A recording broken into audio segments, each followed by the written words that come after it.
Is it running? Yes, it is. How do you know? I just turned it on. Oh, there's not a little red light like in the movies? There is a little red light. It's right there. It's on the screen. Oh, God, I'm old. I can't see it.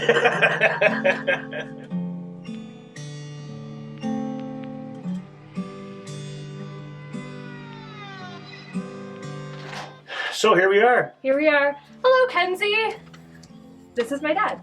Hi, Kenzie. You're the reason I'm here right now.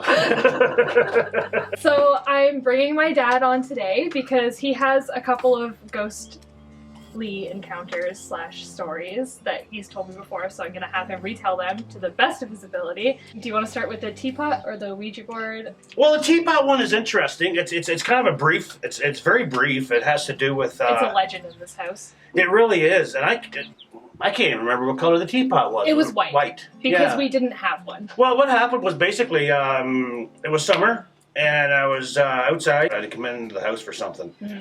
And the back door was locked. So I went around to the front door to get in. And I had no flashlight. This is before, believe it or not, this is before cell phones had flashlights on them.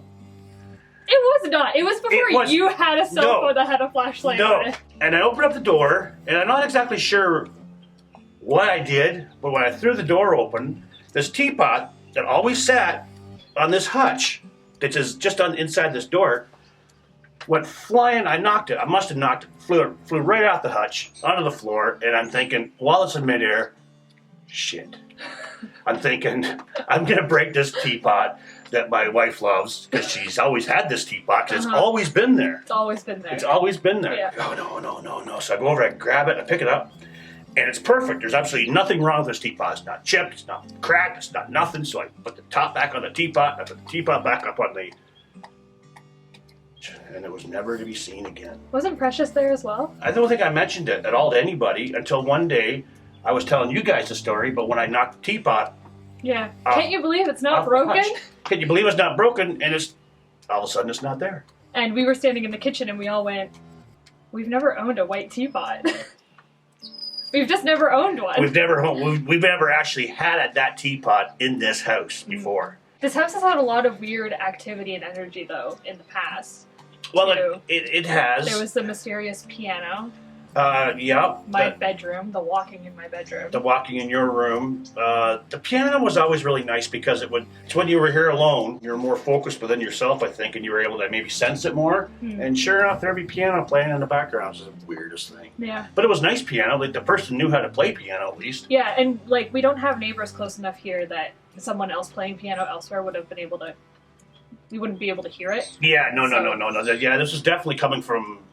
inside the house. Somewhere within the confines of the structure, but it comes down to the history of the place. If history has substance, and you're able to feel it, wow, what does that actually mean? We've talked about this on the podcast a lot, Kenzie, how she is way more sensitive to ghosts and spirits and energies than I am. So she tends to quote unquote feel things more often than I do, whereas like I say, I'm way more focused on the history of the places, and that's kind of the weight that I feel. So my belief, and again we've talked about this before, is that people misinterpret the weight of the history of a building for the presence of a spirit, but that's also not to say that those two things aren't one and the same to some extent. It's like a temporal displacement of these energies that kind of combine. The older a place gets, the more stories it has to tell. My view on it isn't necessarily that there's ghosts, that the boo kind of ghosts around.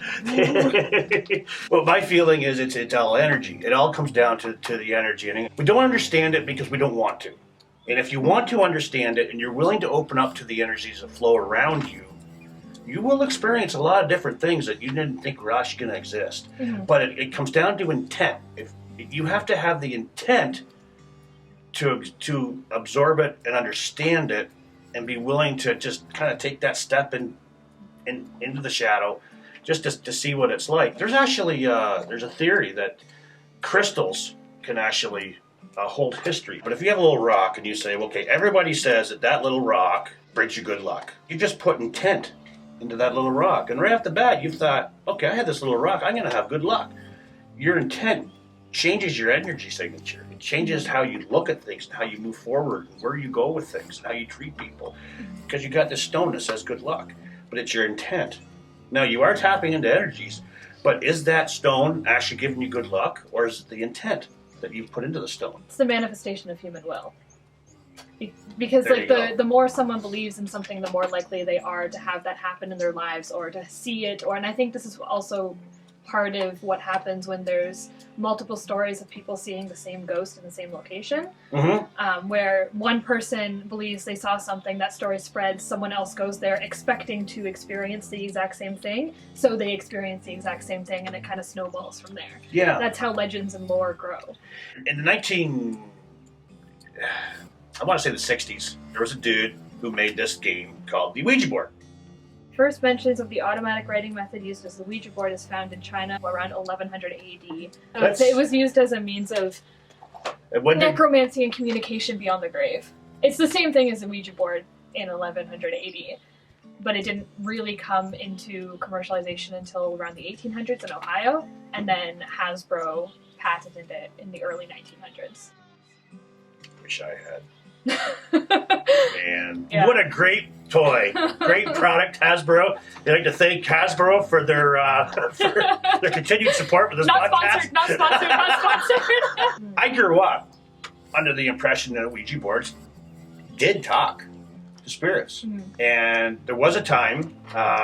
We're going back to 87, back when I was pretty.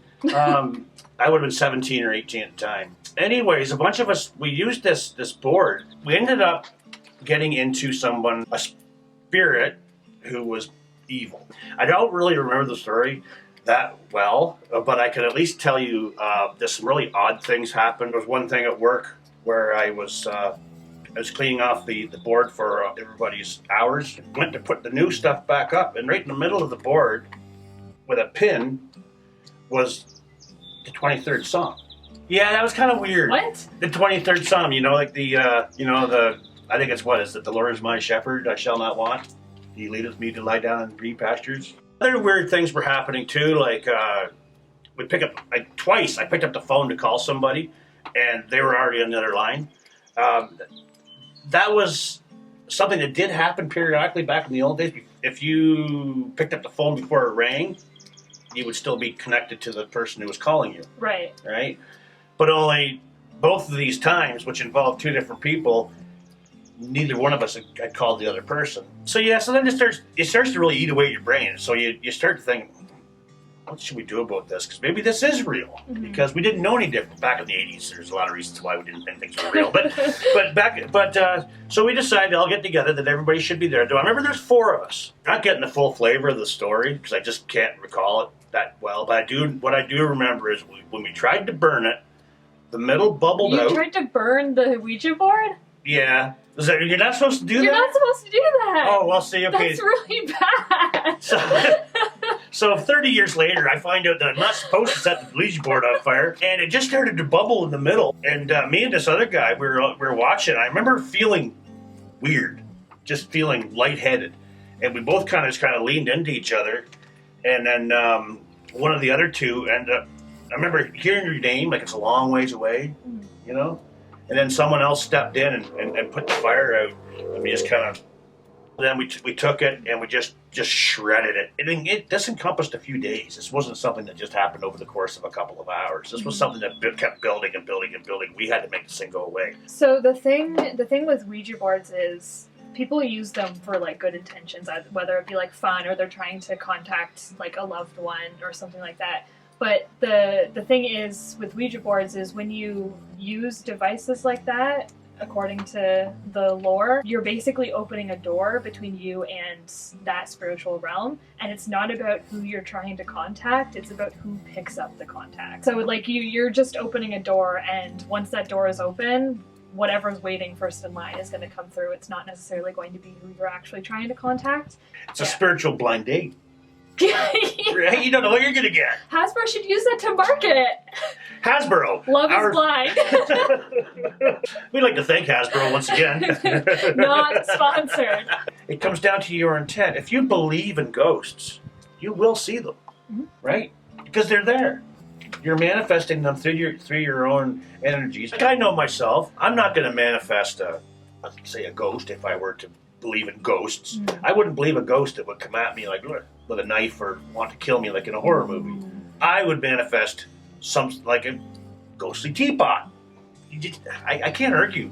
Mm-hmm. I really can't argue. But I guess the flat out question, do I believe in ghosts? I don't believe in ghosts in the spiritual sense. I believe in apparitions, say, in the sense of energy and esoteric feelings. Like all the energy that's going through you is carrying your image all through here right now.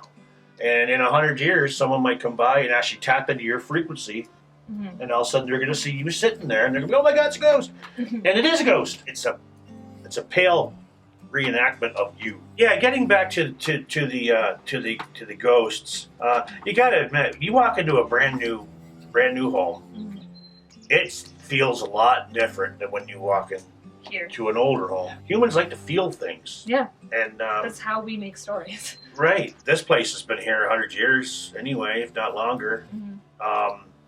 Didn't you find a child's shoe in the basement? Oh, I did. I did find a child's shoe in the basement. In the crawl space. In the right? crawl space. And yeah. it was one of those ones that had nails in the sole, so it was handmade. Yeah, actually, we still have it somewhere. Do we? Yeah, I put it in a bag just in case kid came back. I don't necessarily believe in ghosts like what we see on TV and stuff. I do believe in the energies, and I believe that there's a lot more of it around us than we really realize. In that regard, ghosts exist. Yeah. I think ghosts exist to the extent that people want them to. Come here. This is Precious. This is Precious. This is the one that he saw with the teapot. Yeah, this She is... doesn't like to be held. No, she doesn't. Usually she's okay with just a little snuggle. Oh, I'm getting a stink eye. Yeah. I better not. That's it for this week. If you guys like this video, give it a thumbs up. If you really liked it, go ahead and subscribe. Bye, Hasbro. Don't buy Hasbro. Bye, Hasbro. Kenzie, I will see you on Thursday. I'm going to go to the woods.